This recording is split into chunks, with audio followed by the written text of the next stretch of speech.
morning and welcome to Colonial Williamsburg and Rivers United Church's online New Year service.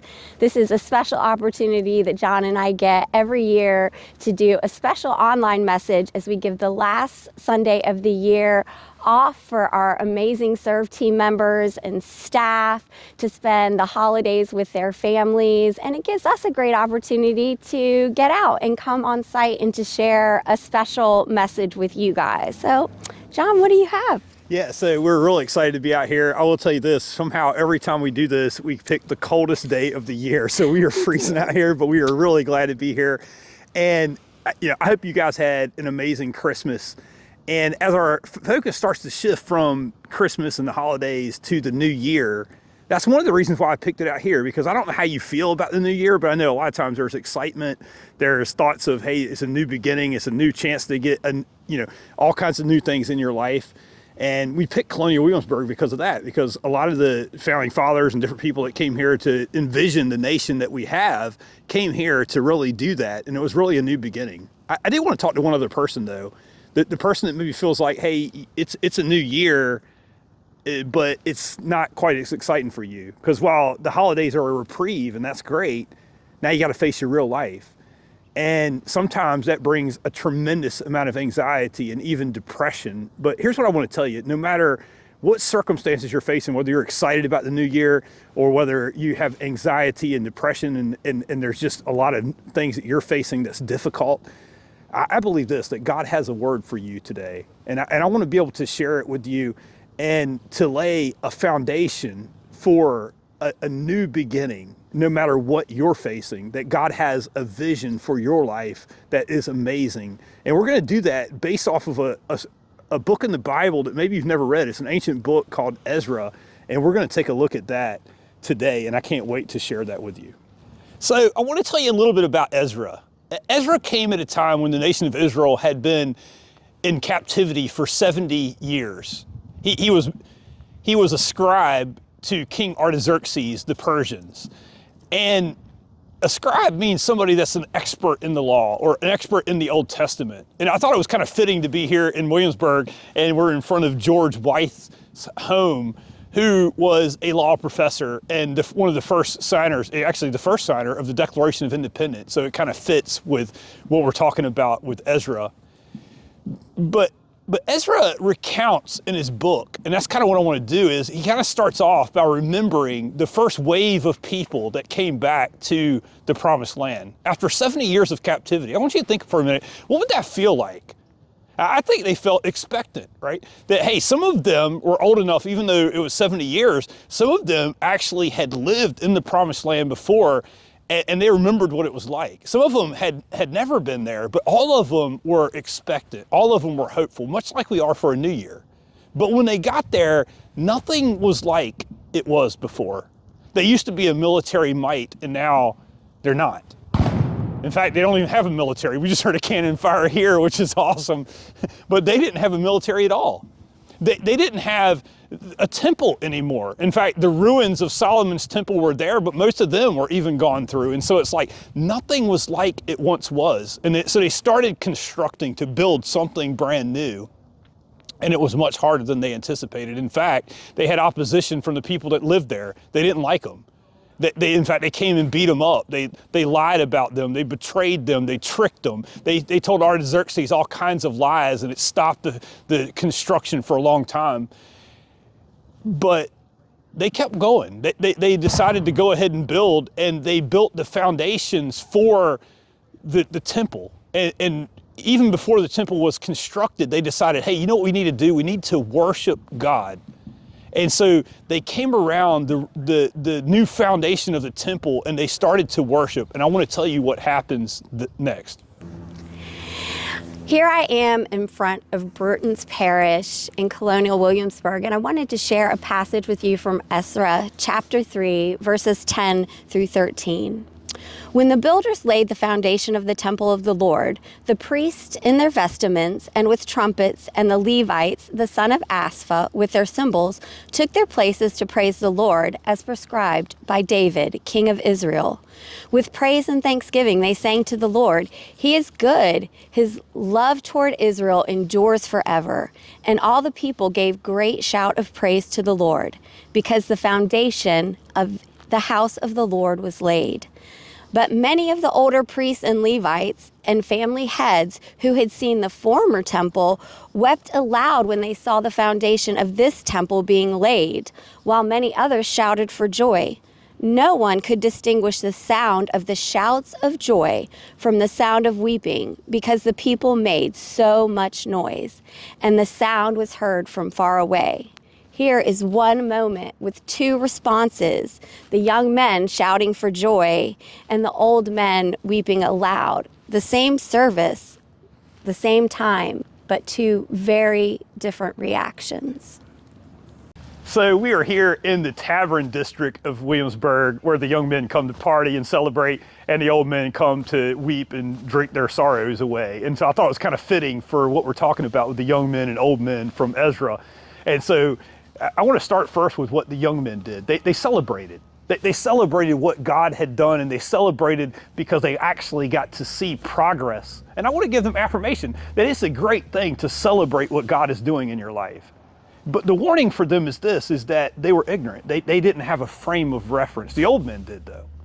And so that's why the old men wept. And it might even seem strange to go, when you see progress, why are you weeping? But when they looked at the size of the foundation, the temple wasn't even built yet, and they realized there is no way it's going to even come close to the magnitude of Solomon's temple. And that Solomon's temple was an ancient wonder of the world with the glory that he had. And this temple is in no way going to match that. And so they wept. Can I tell you something? It's okay to weep when you're grieving a loss, when you realize it's not going to live up to par. So I want to give them affirmation that the old men were wiser, that the young men were ignorant, but they had a frame of reference. And it's okay to weep. But the warning for the old, if you're old today, and I know I'm getting older, so I recognize this, is that you got to be careful with that. That while it's okay to grieve, you don't want to get stuck in your grief. You don't want to get stuck in the past, or you're never going to have the revelation, what God wants to give in your life. And so it goes on to say that the young men celebrated, the old men got louder with their weeping, and the young men got louder with their celebrating to see, hey, it's almost like a battle going on. And the question is who's right? What is the right perspective? And what is this all about? And I want to tell you about that. Okay, so the point. The point is the reason why Ezra came. You know, Zerubbabel came back to rebuild the temple. Ezra actually came 80 years after the time of Zerubbabel, but he didn't come to build something, at least not physically. Nehemiah came 10 years after the time of Ezra and to come back and rebuild the walls. But Ezra came for one reason, to give God's perspective. I want to share something from another prophet in the Bible that fits and is right about this same storyline. Zechariah chapter 4 and verse 6, it says this, "So he said to me, this is the word of the Lord to Zerubbabel, not by might nor by power, but by my spirit, says the Lord." I wanted to share that because I think it's profound. Because what Zechariah is telling Zerubbabel is, it's the word of the Lord that is what he needs. I remember in the Proverbs chapter 29, you know, it says, where there is no vision, the people perish. It means where there is no word from the Lord. He needed this word from God. But I got to tell you, at first glance, this word from God was a little bit offensive.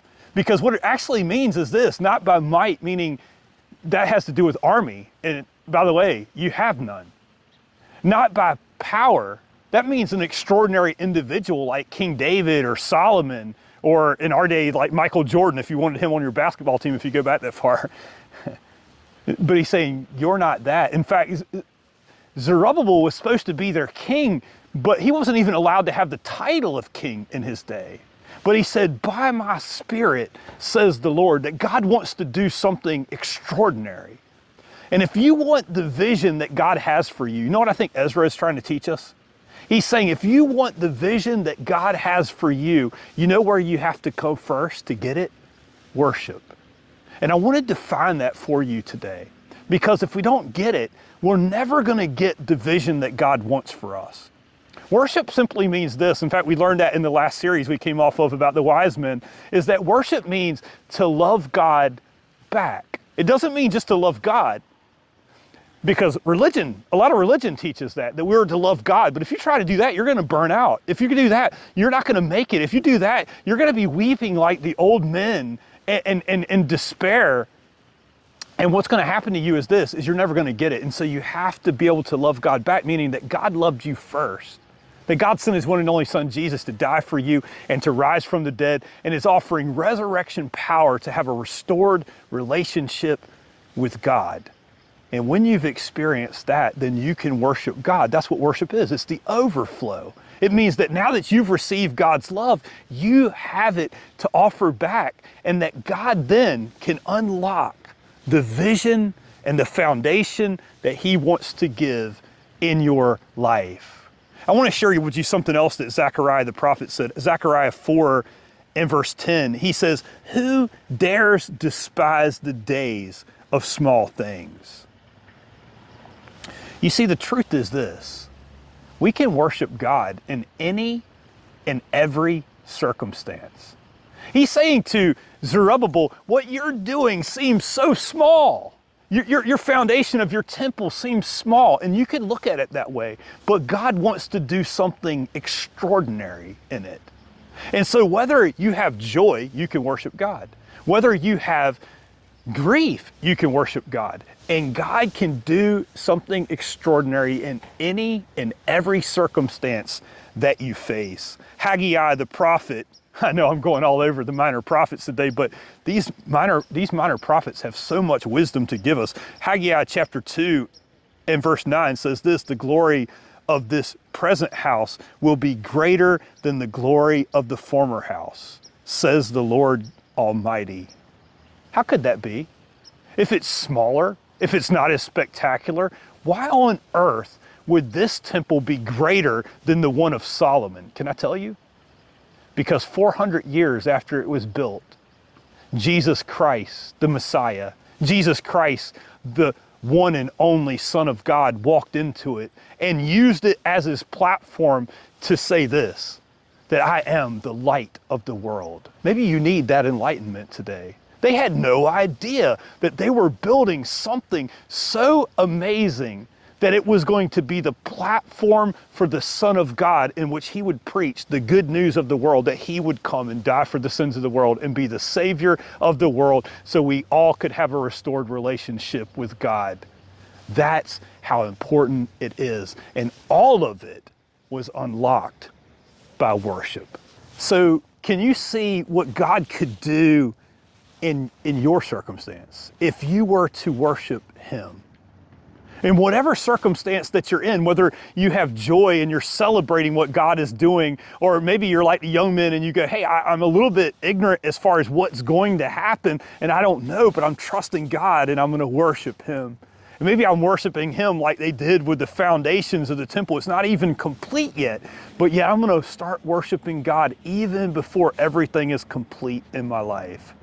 Or maybe you're like the old men and you go, you know what, it's hard times and it's difficult, but you know what, I can worship God even in my grief. Guys, we're going to come back next week and we're going to talk about Ezra and how he lays out, after they worship God, he lays out the foundation for what to do with the Word of God, and how that it will bring a new light and a new vision to our lives. But here's what I know.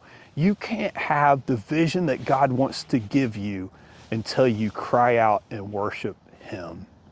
And so I want to give you an opportunity to do that right now. I asked John Baisden, and he's going to come and he's going to sing as we try to return to a heart of worship.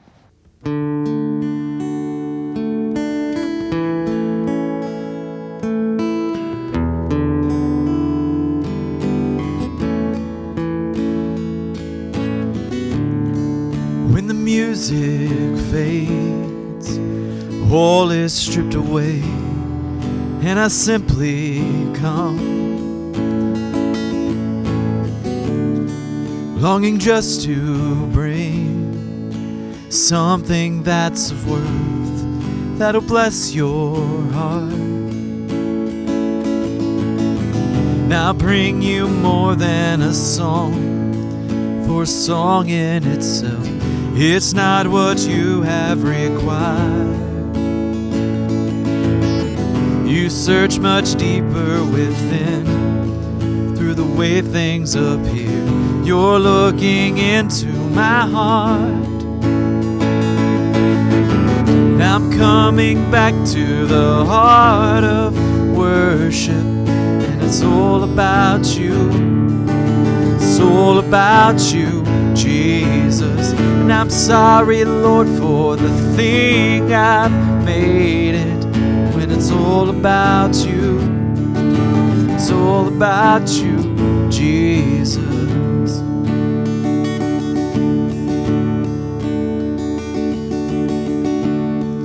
King of endless worth, no one could express how much you deserve.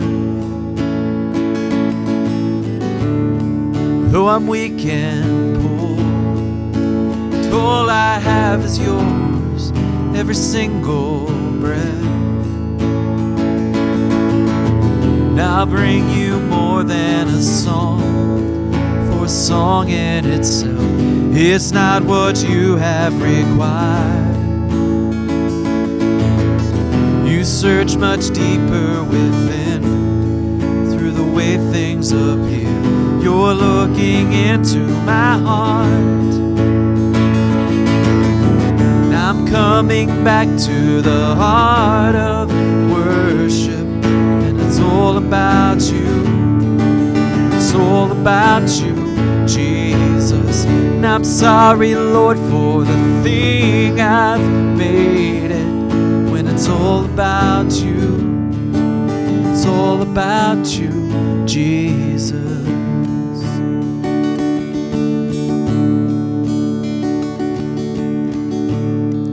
When the music fades and all is stripped away, and I simply come. Let's pray together. Lord, we just thank you for this time that we had to come and open your word, Lord. And Father, thank you for loving us so that that love could overflow, so that we could truly worship you back. God, what amazing gift you are, Lord. And we just thank you for your greatness and your goodness to us. And we just love you. In Jesus' name, amen. Thank you guys so much for joining us. Happy New Year. Happy New Year.